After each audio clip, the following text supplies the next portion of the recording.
Hey, what's up, my beautiful cosmic family? I'm here once again, straight from outside the box, alright? So let's just get right into it. Telepathy. It is a form of communicating or expressing a thought or idea beyond what is typically known as the five senses. Now, let me be real upfront and honest with you guys. Telepathy is a fact of existence, a part of life, before we, the original humans, fell from grace and fell into a denser, figuratively and literally, reality and way of thinking and processing. We communicated by way of telepathy. We relied on pineal stimulation, communicating by way of the energetic and emotional bodies. And we were able to communicate not only with one another telepathically, but with plants and other animals, with the trees, with all of nature herself. Now, I need to be honest in stating that verbal communication is not only a primitive way of communicating, but it is a very, or can be a very deceptive way of communicating, and let me tell you why.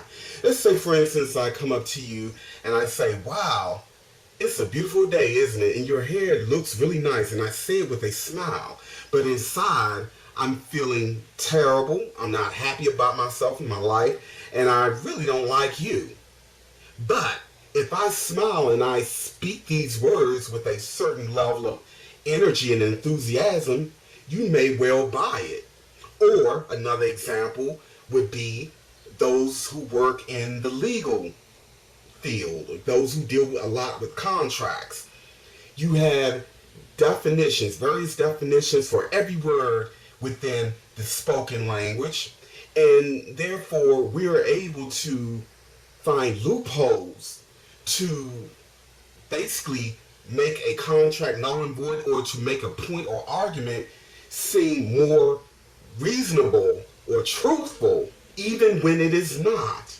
Or another example would be those who are in the political field. We all know that to be in politics and to be a successful politician, you have to play the game, meaning you have to sell an idea and run on a platform that you may not honestly be representing. But to get those votes, you know you must speak a certain word or use certain words to evoke an emotional response and a connection to win votes and ultimately get into office and screw the very people who put you in there. But that's another discussion altogether.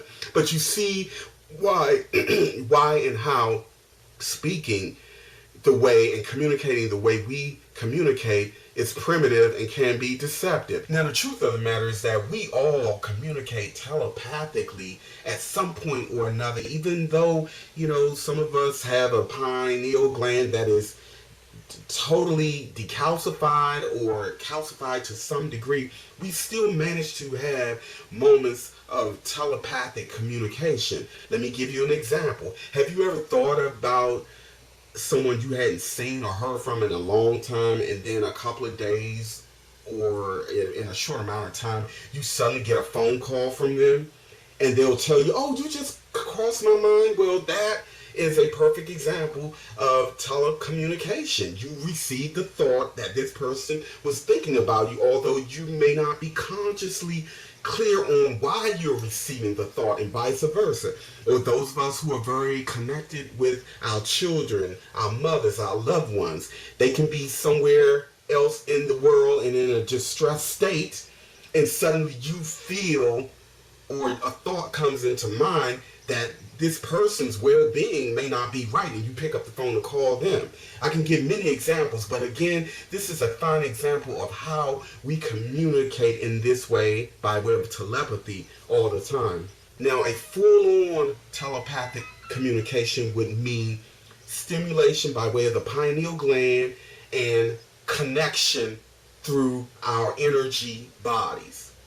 When we communicate in this way, not only are we not able to deceive the person that we're communicating with, we will fully understand the intent behind the individual. So we understand and realize that a full-on telepathic communication with any being is the best way to have transparency when it comes to stating one's intention, understanding one's intention, and clearly getting one's thought process.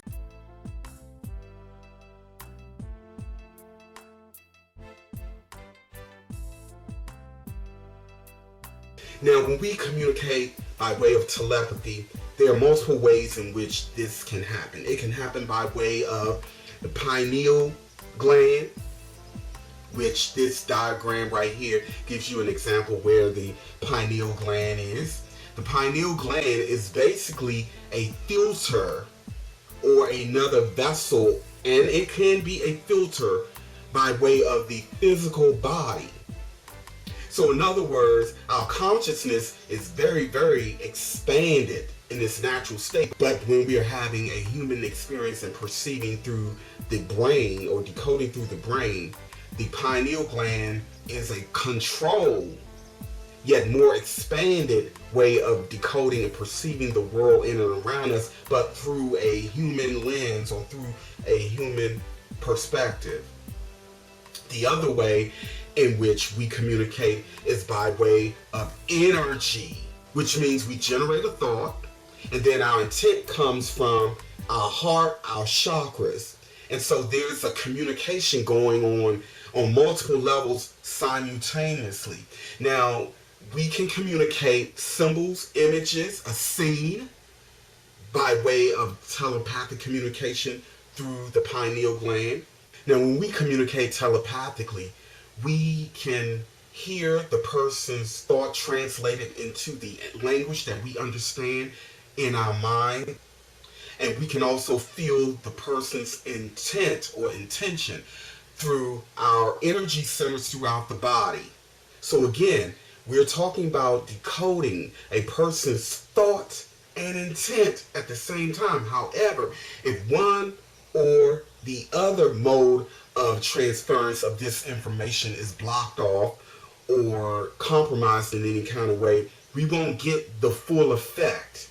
For example, if there's a more advanced being who comes before us who can stimulate an activation of communication by way of thought in that mind, but shield their emotional bodies or the rest of their energy centers, we will only receive a telepathic communication by way of words, but not feel the intent.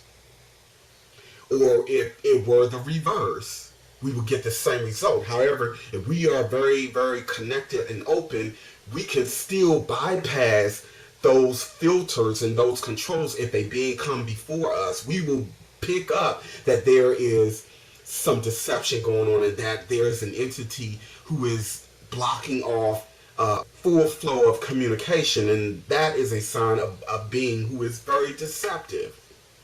Now, I had shared in my previous video an experience where I had a full-on conscious telepathic communication with an interdimensional entity. You can call this a jinn, a demon, whatever the case may be.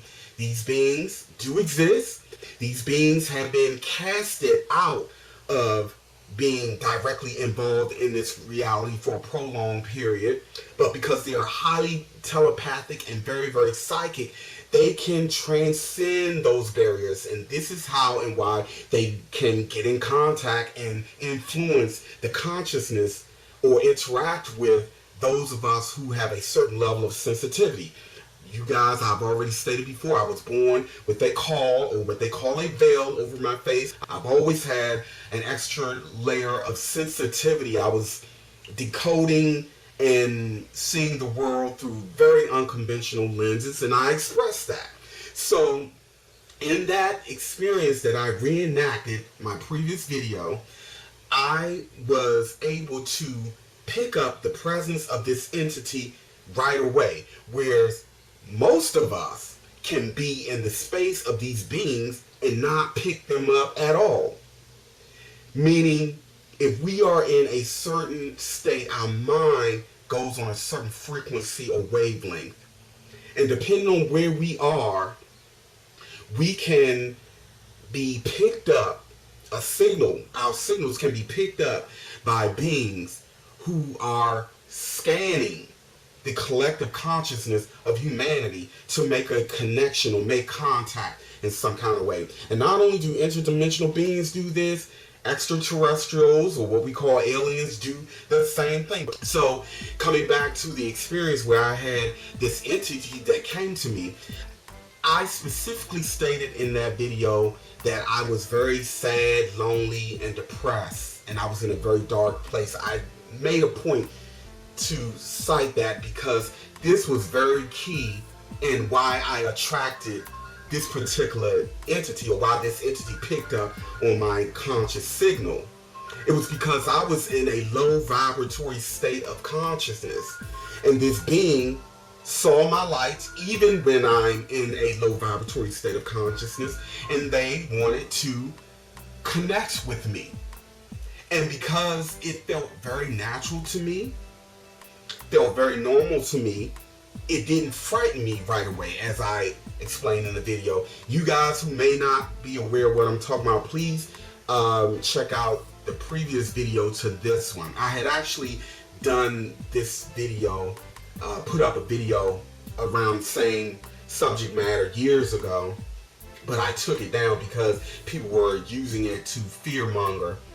But I've been getting a lot of requests since I've taken it down, and I decided to put it together again and upload it and use it as a segue to talk about telepathy and these particular entities or beings who are fully able to communicate telepathically. When I was interacting with the being, I heard the being inside the center of my head. This would be a pineal activation or interaction. And I felt the sensation, I felt the vibration. It was very weird. It was almost as if there was a walkie-talkie playing in the center of my head.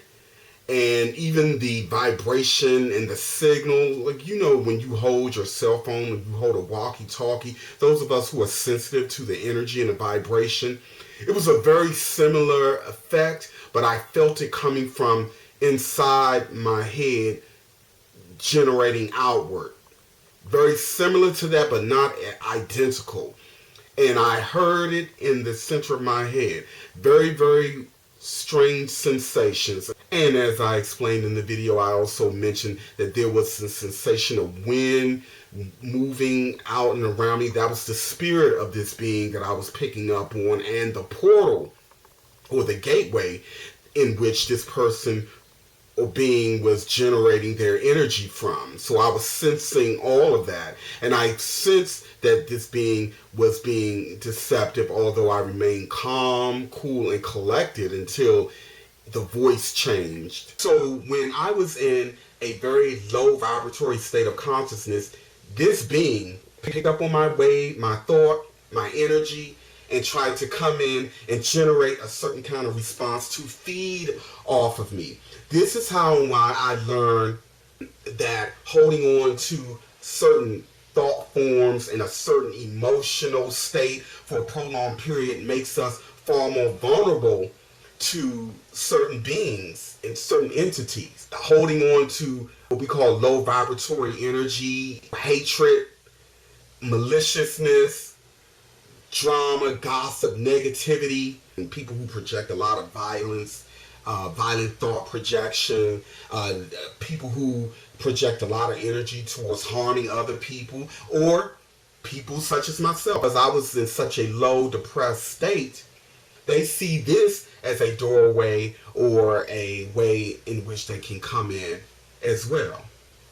But this form of communication can also happen in the reverse. Those of us who work on maintaining balance and keeping our vibration high, we can then have interaction with beings who are very, very advanced and very, very loving, benevolent, caring, and get information and wisdom and direction from them. It is really important that I talk about these entities, because when we come across these beings, be they extraterrestrial, interdimensional, multidimensional, they are already going to have an advantage over us in this regard, because most of us are totally disconnected from telepathic communication, or we are disconnected to some degree or another. So it is very easy for them to plant a thought in our mind, or to convince us of something that may not be true, or they may come and give us